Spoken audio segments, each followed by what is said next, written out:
Os voy a hacer una presentación de aquello que considero que es más importante que debemos estudiar en el tema de la prehistoria. Comenzamos con la periodización. Tenemos en el primer lugar el Paleolítico, que surge hace entre 7 y 5 millones de años, y aquellos primeros homínidos se dedicaban a la caza y a la recolección de frutos. Eso les obligaba a una vida nómada en la que no tenían un lugar fijo de residencia. Algo que va a cambiar cuando llega el Neolítico hace unos 11.000 años. La agricultura y la ganadería hace que las poblaciones adquieran una economía productiva y así se hagan sedentarios. En el 7000 a.C. llega la Edad de los Metales, que va a servir de transición hacia la historia en el año aproximadamente 3000 a.C., en que surge la escritura en Mesopotamia. Se suele decir que venimos del mono, algo que no es del todo cierto porque somos monos. Pertenecemos al grupo de los primates y hemos evolucionado de especies antiguas que tenemos en común con los actuales primates, como son el orangután, el gorila y el chimpancé. El cambio se produjo hace unos 7 millones de años, cuando en la zona este del Valle del Rift, pues se pasó de un clima ecuatorial a un clima tropical seco y a un medio natural de selva a un medio de sabana, mucho menos denso y con bosques y con árboles aislados, de manera que estos primates tuvieron que bajar del árbol y buscar alimentos en el suelo. Ahí comienza el proceso de hominización, un proceso largo y lento en el que los homínidos tuvieron una serie de evoluciones y unos cambios biológicos que llevaron a ser como hoy somos.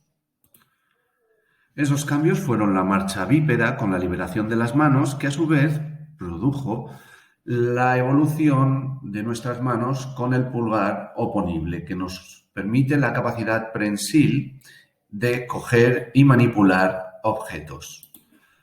A su vez, esa marcha bípeda nos permite un desarrollo mayor del cerebro que se coloca en una parte superior del cráneo y así también nos permite la capacidad de hablar y un cambio en la estructura facial con una disminución del tamaño de la mandíbula y los dientes, con una alimentación más rica.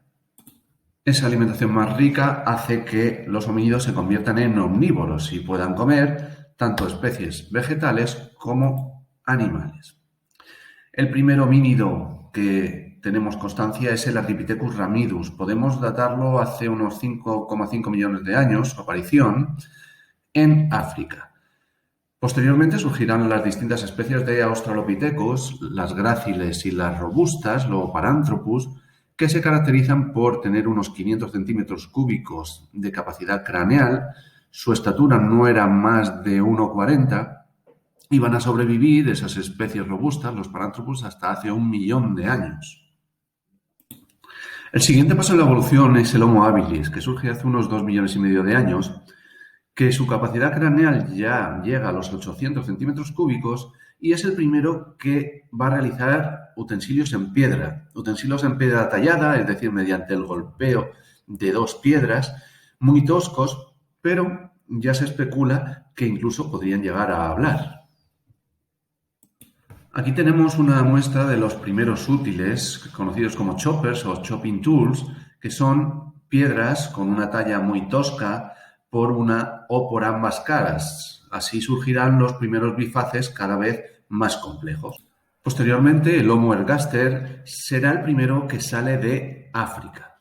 Hace 1.800.000 años aproximadamente. Llega ya a una capacidad craneal en sus últimas etapas de desarrollo de 1.000 centímetros cúbicos y va a evolucionar en la zona de Asia hacia una especie muy importante en el estudio de la prehistoria como es el Homo erectus, que se pensó que en un principio era el primero en caminar sobre los 2 pies. La aparición del Homo antecesor es un hallazgo importantísimo en la Sierra de Atapuerca, en Burgos, ya que se cree que es el primer europeo con una datación de entre 1.200.000 años y 800.000. Su altura no es superior a 1,85 y su capacidad craneal de 1.000 centímetros cúbicos. A continuación, en el siguiente vídeo, os explicaré la teoría de los investigadores de Atapuerca sobre el Homo antecesor. Bien, pues como veis tenemos la evolución según la teoría de los investigadores Eudald Carbonell, Juan Luis Arzuaga y Bermúdez de Castro de la investigación en la Sierra de Atapuerca.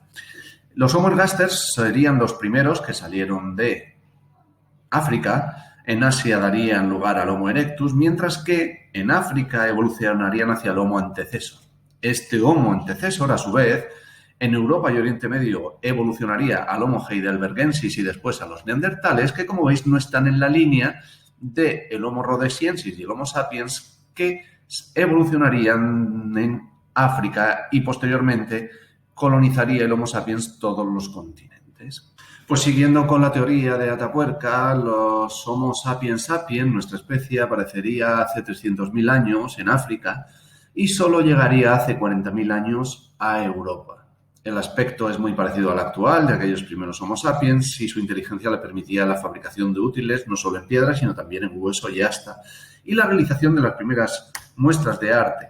La colonización, siguiendo la teoría de la Eva mitocondrial o la Eva africana, según la cual nuestro origen estaría en esta zona hace unos 300.000 años, pues se expandiría a través de Oriente Medio hacia Asia y llegaría a Europa hace 40.000 años, mientras que colonizaría América tan solo hace 15.000 por el estrecho de Bering.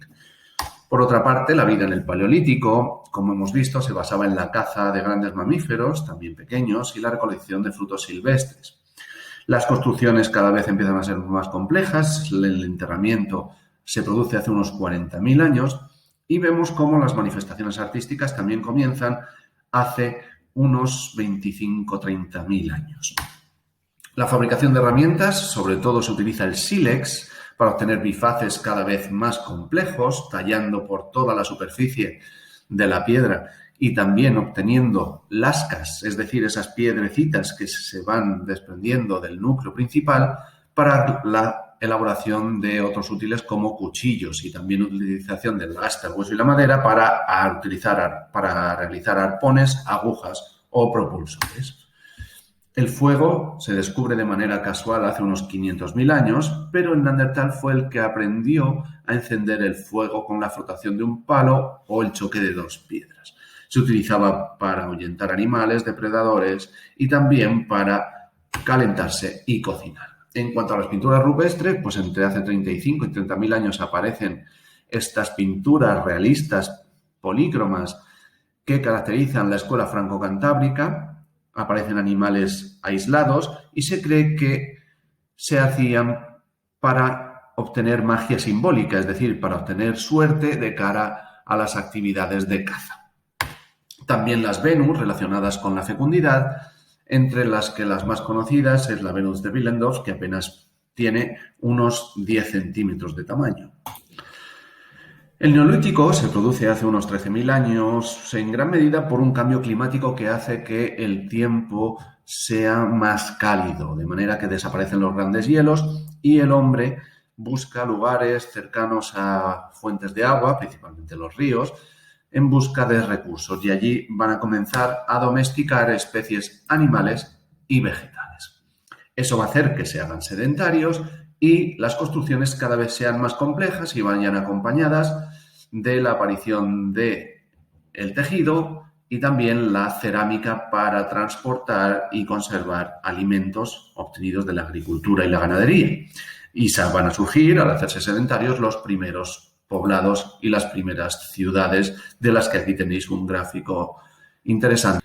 En el Neolítico las pinturas van a cambiar de características, van a ser monocromas, hechas en un solo color, de unas características muy esquemáticas. Cada vez la esquematización es mayor, llegando a un grado máximo en las pinturas levantinas, y aparecen escenas narrativas con humanos y animales.